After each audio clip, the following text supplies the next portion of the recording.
जवार को किसी किस्म का शक नहीं होना चाहिए। गाइस, जो डॉक्टर साहब होते हैं वो मीशा को बोलते हैं तुम जैसे भी करो जवार के दिल के अंदर अपने लिए मोहब्बत पैदा करवाओ, वो तुम्हें जब भी देखे उसके दिल में कोई शक पैदा ना हो और वो हर बात तुम्हारी माने।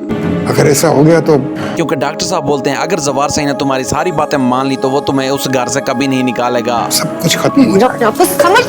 तो निहाल को बोलते हैं तुम्हें जो कुछ भी करना होगा अभी करना होगा, बाद में बहुत ज्यादा देर हो जाएगी। डॉक्टर साहब की बातों को मानकर निहाल जवार की बहनों के साथ अब वो हशर करने वाली है जो ये सारी जिंदगी याद रखेंगी।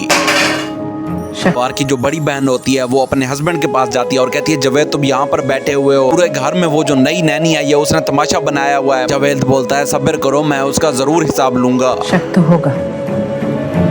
जब इधर शबाब की तबीयत बहुत ज्यादा खराब होती है, डॉक्टरों का ये कहना होता है कि शबाब ने कहीं ना कहीं से जहर खाया या इसको जहर खिलाया गया है। तो आगे से जवार जो होता है वो पूरे घर के बंदों को एक साथ इकट्ठा करता है। बल्कि शक क्या, यकीन होगा। जब जवार सबको बुला लेता है वहाँ पर नौकरानियां भी होती हैं और जवार के अपने बहन भाई भी होते हैं और वहाँ पर निहाल भी होती है। तो वहाँ पर निहाल बहुत ज्यादा खुश होती है क्योंकि इसके बाद सबूत होता है।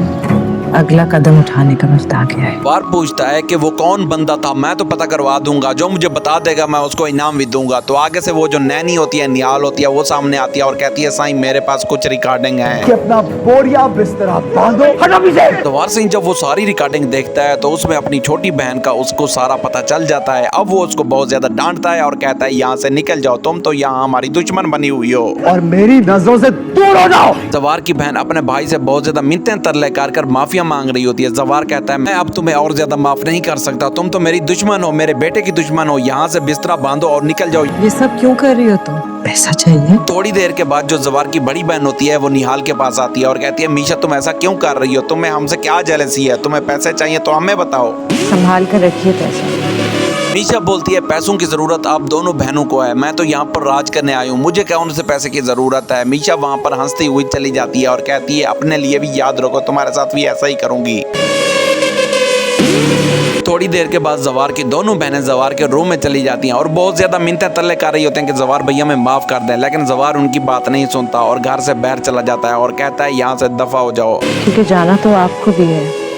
जवार की बहन बोलती है कि हमारा पीछा छोड़ दो, जो भी करना है हमसे पैसे ले लो, हमारे साथ अच्छा बर्ताव किया करो। तो आगे से मीशा बोलती है मुझे किसी पैसे की जरूरत नहीं है, आप अपने पैसे का बंदोबस्त करें क्योंकि कुछ दिन के बाद आपके साथ भी ऐसा ही होगा और आपने यहाँ से दफा हो जाना है बहुत जल्द।